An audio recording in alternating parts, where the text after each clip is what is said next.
আমাকে ধর্ষণ করতে চাইছিল। পাঠাও তো তাকে দর্শন করতে চাবেন, আমরা তো মানুষ। আর বিরোধী দল এসব বললেই বলে ওরা জুলাই নিয়ে ব্যবসা করতেছে, এবং এই জুলাইকে নিয়ে যা ইচ্ছা তাই তো বলে। ওই যে একটা মহিলাকে রাস্তায় ছেড়ে দিছে ভাই, জুলাই নিয়ে যা ইচ্ছা তাই বলে।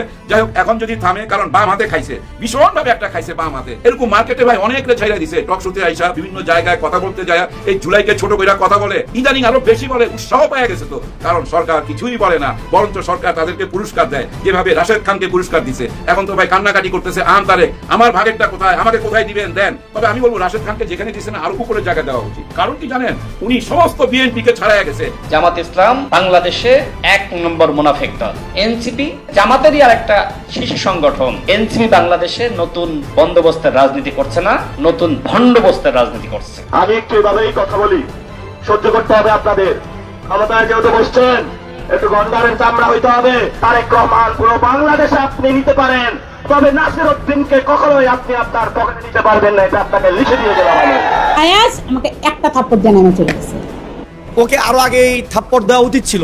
আজকে নাসিরের গাড়ি ভাঙতেছেন, সার্জিসের গাড়ি ভাঙতেছেন। আপনাদের তো বুকের পাটা থাকলে ওবায়দুল কাদেরের গাড়ি ভাঙতেন, কই সেদিন পারেন নাই তো? হাসান মাহমুদের গাড়ি ভাঙতে পারেন নাই কেন? যেই গাড়িতে করে খালেদা জিয়াকে আপনারা কেরানীগঞ্জে আর কাশিমপুরে চানখারপুলে স্লোগান দিতে দিতে নিয়ে গেছেন, সেদিন কোন আওয়ামী লীগের নেতার গাড়ি ভাঙতে পারছেন? আপনাদের হ্যারম কই ছিল? সরকারি দলে আসলে পরে হ্যারম দেখাইতে হয়। কিছু পুরুষ মানুষ আছে দেখবেন যে ঘরে গিয়ে বোর সাথে হ্যারম দেখায়। এটার নাম বীর পুরুষত্ব না, এগুলোর নাম কাপুরুষতা। তো প্রমোশন পাইতে পাইতে সচিব হয়ে গেছে। সচিব হওয়ার জন্য এখন আর বিশেষ কোয়ালিফাই করা লাগবে না। সচিব হওয়ার জন্য দলীয় একটা পদ থাকলেই হবে। সচিব হওয়ার জন্য আজগুবি কিছু কথাবার্তা, বয় বক্তব্য, অন্যদেরকে হেয় করে, কারেক্টার অ্যাসাসিনেশন করে কিছু প্র্যাকটিস করলেই, আর ধাপে ধাপে প্রথমে অ্যাসিস্ট্যান্ট কমিশনার, তারপরে আস্তে আস্তে ডেপুটি কমিশনার, এরপরে জয়েন্ট কমিশনার, মানে secretary, joint secretary, additional secretary, এত কষ্ট করা লাগবে না। সিএনজি স্ট্যান্ড দখল কে করেছে? বিএনপি। বাস স্ট্যান্ড দখল বিএনপি। বাজারঘাট দখল বিএনপি। রাখছেন নাকি বাংলাদেশে? যা রাখছি ওটা এখনো বাকি আছে স্কুল কমিটি আর মসজিদ কমিটি। আগামী 1 বছরের মধ্যে এটাই সাইজ করে দিব। ভাইরে, এই মুহূর্তে সবচেয়ে টপ ভাইরাল এবং ইন্টারেস্টিং টপিক হচ্ছে একটা জনৈকা কুত্তি, নেরি কুত্তি অথবা শুয়োরনি অথবা ট্রেনের গুয়ের পোকা, মানে পৃথিবীর সবচেয়ে জঘন্যতম যে টাইটেলটা আপনি ইচ্ছা বসায় নিতে পারেন, এই মহিলারা যে থাপ্পড় মারা। আমরা তো আপনাদের কষ্ট বুঝি, আপনাদের চোখের পানির মূল্য আছে আমাদের কাছে। এরকম কথা বলতে চাইছিল, কেউ শুনে না, শুনবে না ভাই, আর শোনার টাইমও নাই। পরিস্থিতি এমন দিকে চলে যাইতেছে, মনে হইতেছে কি জানেন, পুরো একটা টাইম বোমের উপরে বৈশা আছি আমরা। হ্যাঁ, পুরো জাতি একটা টাইম বোমের উপরে বৈশা আছে, আর ওই ভিতরে tick tick tick tick tick tick করে কাটা ঘুরতেছে। কখন না ভাই ফাইটা যায়, এই ভয়ে আছি। হ্যাঁ ভাই, এই ভয়ে আছি। কারণ কি জানেন, কেউ কোনো কথা দিয়া কথা রাখতেছে না। আবার দেখেন কার সাথে কার ফাইট চলতেছে ভাই, কার সাথে লড়াই করতেছেন, তারা তো ভাই জুলাইয়ের সাথে জড়িত। একটা জিনিস খেয়াল করেন, বিরাট একটা দল কার সাথে ফাইট দিতেছে? জুলাইয়ের সাথে যারা জড়িত তাদের সঙ্গে। এটা কি মানায়? মানাইলো ভাই? মানায় না, কেউ মাইনা নিতে পারতেছে না। যার জন্য দেখেন ওনাদেরই অনুষ্ঠান, ওনাদেরই আয়োজন, কিন্তু ওনাদের দলের ভিতরেও কিন্তু অনেক শহীদ পরিবার এখানে আছে, তারাও মাইনা নিতেছে না। যারা বিএনপি করে তারাও মাইনা নিতেছে না। কারণ একটাই ভাই, কথা দিয়ে যে কথা রাখেন না, এটা এখন প্রমাণিত সত্য। আপনারা কিছু ভুল তো কইরাই ফেলাইছেন, নিজেরাই তো বইলা ফেলাইছেন। তখন আমরা অ্যাক্টিং করছি, অভিনয় করছি, জাস্ট জাতীয় নির্বাচনটা যেন হয়ে যায়। গণভোট টোট আমরা মানি না, এবং না মানার দিকেই আপনারা এগিয়ে যাচ্ছেন। বারবার অনেক রকম কথা বলেন, কিন্তু মূল কথা আপনারা মানেন না। আর এই না মানাটা প্রমাণ হয়ে গেছে গত 6-7 দিনের যেসব ঘটনাগুলো ঘটছে এনসিপির সাথে। হায় হায়, এর মধ্যে আবার শুনলাম নারায়ণগঞ্জ থেকে ঘোষণা দিছে নাসির উদ্দিন পাটোয়ারি অবাঞ্ছিত নারায়ণগঞ্জে। খেয়াল করছেন একটা জিনিস, গঞ্জ জড়িত যেসব জেলার সাথে, যেমন ওই যে গোপালগঞ্জ, দেখেন ওইখানে এনসিপির বিরুদ্ধে সবাই। আবার এদিকে গোলাপগঞ্জ, এই যে এর মধ্যে ঘটনা ঘটে গেল, তারাও কিন্তু এনসিপির বিরুদ্ধে, এই জুলাইয়ের বিরুদ্ধে। আবার হবিগঞ্জ, ওইখানেও কিন্তু এনসিপির বিরুদ্ধে, জুলাইয়ের বিরুদ্ধে। আবার আসলো নারায়ণগঞ্জ একই কথা। এর মধ্যে শুনছি বগুড়া তো একজনকে অবাঞ্ছিত ঘোষণা করছে, সেটা কিন্তু নাসির উদ্দিন পাটোয়ারি না, অন্য একজন। এভাবে একজন করে অবাঞ্ছিত ঘোষণা করতে থাকেন। হ্যাঁ, সারা বাংলাদেশে অবাঞ্ছিত ঘোষণা কইরা দেন, কিন্তু মূল কথাটা কি জানেন? মানুষে কি দেখতে পাইতেছে, সাধারণ মানুষের কাছে কি মেসেজ যাচ্ছে, তারা একটা জিনিসই বুঝতেছে, যাদের কারণে এই জুলাই তারাই আজকে বিপদে। হ্যাঁ, তাদের সঙ্গেই লড়াই চলতেছে বর্তমান সরকারি দল ভার্সেস এনসিপি। আবার এটাও বলতে পারেন সরকারি দল ভার্সেস পাটোয়ারি, নাসিরউদ্দিন পাটোয়ারি। ও নিজেই বলছিল ভাই আর কথা বলুন না, কিন্তু আবার কথা বলতেছে। আজকে ওনাকে জিজ্ঞাসা করছে, ওইখানে সাংবাদিক ওনাকে জিজ্ঞেস করতেছে, মানে নাসিরউদ্দিন পাটোয়ারিকে জিজ্ঞেস করতেছে ভয় পাইছেন নাকি? প্রশ্নটা বুঝেন, ভয় পাইছেন নাকি? একটু হাসি দিল, হাসি দিয়ে যে কথাগুলা বললো দেখেন, নিজেরাই শুনেন, দেখেন হাসতেছে।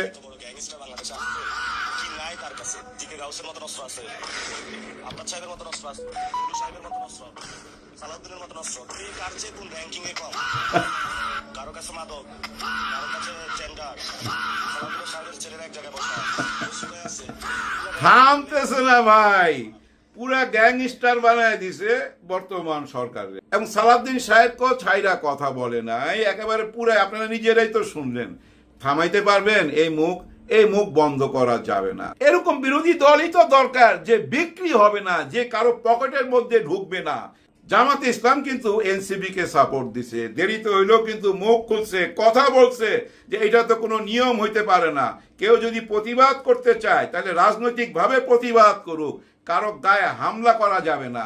আইন হাতে তুলে নিবে কেন সরকার? হ্যাঁ ভাই, সরকার নিজে আইন হাতে তুলে নিছে। সরকারের হাতেই আইন, ওই আইন ব্যবহার করতেছে।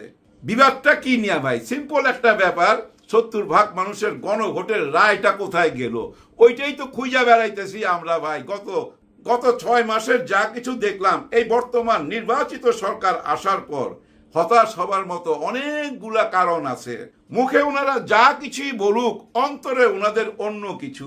ওই যে আমাদের নোয়াখাইলা ভাষায় বলে, আয় রেনি বন্ধুর মুখ দিকে আর বন্ধুর এনে আর হুঁদের দিকে। কথাটা বুঝেন, আমি তাকাই বন্ধুর মুখের দিকে আর বন্ধু তাকায় আমার পিছন দিকে, হুঁদের দিকে। মানে ওর নিয়ত ভালো না। আমি বন্ধুর মুখের দিকে তাকাই আছি, আমার বন্ধু খাইলো কিনা, মুখটা শুকনা কেন, আর ওই শালা কিন্তু আমার পিছনের দিকে তাকাইতাছে। তার মানে বুঝছেন, সরকারের যে নিয়ত ভালো না, এই ব্যাপারটা বুঝা ফেলাইছে। সরকার যে পিছনের দিকে তাকায় রয়েছে, তার যে অন্যরকম একটা উদ্দেশ্য, এইটা কিন্তু পাবলিক ক্লিয়ার। এখন জনসাধারণ একেবারেই ক্লিয়ার, আয়নার মতো পরিষ্কার করে দিছে গত 5-6 দিনে। এর মধ্যে তো দেখছেন জিনিসপত্রের দাম আকাশচুম্বী হয়ে গেছে। একটা সাধারণ মানুষ যদি 500 টাকা নিয়ে বাজারে যায় ভাই, ও মাছ কিনবে না সবজি কিনবে, কোনোটাই কিনতে পারবে না। মাছ কিনতে গেলে 8 টাকা থাকে না, আর সবজি কিনতে গেলে মাছ কিনতে পারবে না। সাধারণ মানুষ, খেটে খাওয়া মানুষের অবস্থা কাইল হয়ে যাইতেছে। এইসব নিয়ে কোনো কথা নাই, কেউ কোনো কথা বলতেছে না। তারা বলতে চায় কি, এই যে বন্যা হয়ে গেল, বন্যার কারণে এই জিনিসপত্রের দাম বাড়ছে। বন্যা তো আমরা দেখছি ভাই, ওই ডক্টর ইউনূসের আমলেও বন্যা দেখছি, ভয়াবহ বন্যা হয়েছিল। দাম তো তখন বাড়ে নাই, এটা বাড়ছে সিন্ডিকেটের জন্য, চাঁদাবাজির জন্য। ওই যে মনে করেন চিটাগাং থেকে একটা মাল রওনা দিল, ঢাকায় আসতে আসতে যে চাঁদা দিতে হয় রাস্তায় রাস্তায়, ওই জন্য এই জিনিসপত্রের দাম বাড়তেছে। এগুলা নিয়ে কোনো কথা নাই। এগুলা নিয়ে কথা বলার জন্য তো বিরোধী দল দরকার, আর বিরোধী দল এসব বললেই বলে ওরা জুলাই নিয়ে ব্যবসা করতেছে, এবং এই জুলাইকে নিয়ে যা ইচ্ছা তাই তো বলে। ওই যে একটা মহিলাকে রাস্তায় ছাইড়া দিছে ভাই, জুলাই নিয়ে যা ইচ্ছা তাই বলে। যাই হোক, এখন যদি থামে, কারণ বাম হাতে খাইছে, ভীষণ ভাবে একটা খাইছে বাম হাতে। এরকম মার্কেটে ভাই অনেকরে ছাইড়া দিছে, টক শোতে আইসা বিভিন্ন জায়গায় কথা বলতে যায় এই জুলাইকে ছোট কইরা কথা বলে। ইদানিং আরো বেশি বলে, উৎসাহ পাওয়া গেছে তো, কারণ সরকার কিছুই বলে না, বরঞ্চ সরকার তাদেরকে পুরস্কার দেয়, যেভাবে রাশেদ খানকে পুরস্কার দিছে। এখন তো ভাই কান্নাকাটি করতেছে আম তারেক, আমার ভাগেরটা কোথায়, আমাকে কোথায় দিবেন দেন। তবে আমি বলবো রাশেদ খানকে যেখানে দিছে না, আরো উপরের জায়গায় দেওয়া উচিত। কারণ কি জানেন, উনি সমস্ত বিএনপি কে ছাড়াইয়া গেছে। আপনারা যারা ভাই গত 40 বছর যাবৎ বিএনপি করেন, কিছুই করেন নাই। উনি 4 দিনে যেটা কইরা দেখাইছে, যার জন্য উনাকে আরো বড় পদে দেওয়া উচিত। শেখ হাসিনা তাই করতো, কিন্তু যারা তার হাতের মুঠায় থাকতো না, 2 হাত ভৈরা তাদেরকে দিত। হ্যাঁ, 2 হাত ভৈরা দিত, যেভাবে বেনজিরকে দিছিল। হ্যাঁ ভাই, উনি নিতে নিতে এমন একটা জায়গায় পৌঁছে গেছে, উনার সমস্ত জমি, টুকরা টাকরা জমি যা আছে, এবং এই যে গোপালগঞ্জেতে যে জমি আছে, সব জমি যদি একসাথে জোড়া দেন, একটা উপজেলা বানাইতে পারবেন, হ্যাঁ একটা উপজেলা বানাইতে পারবেন। আর ওনার ধন সম্পদ যা কিছু আছে সব তো পাচার কইরা দিছে। এখন উনাকে দুবাইতে ধরা হয়েছিল, আমরা বললাম ইন্টারপলের মাধ্যমে ধইরা নিয়ে আসবো, এই ধরার পিছনে আমাদেরই হাত, এই বেনজিরকে আইনের আওতায় নিয়ে আসবো। সালাউদ্দিন সাহেব খুব জোর গলায় বলছিল, এমন কথাও বলছিল যে ওরা কাগজপত্র চাইছে দুবাই থেকে, আমরা 3 দিনের মধ্যে সেই কাগজপত্র সব পাঠাইয়া দিছি। সাংবাদিক যখন জিজ্ঞেস করলো ওনারা তো ছাইরা দিছে, এখন কি বলবেন?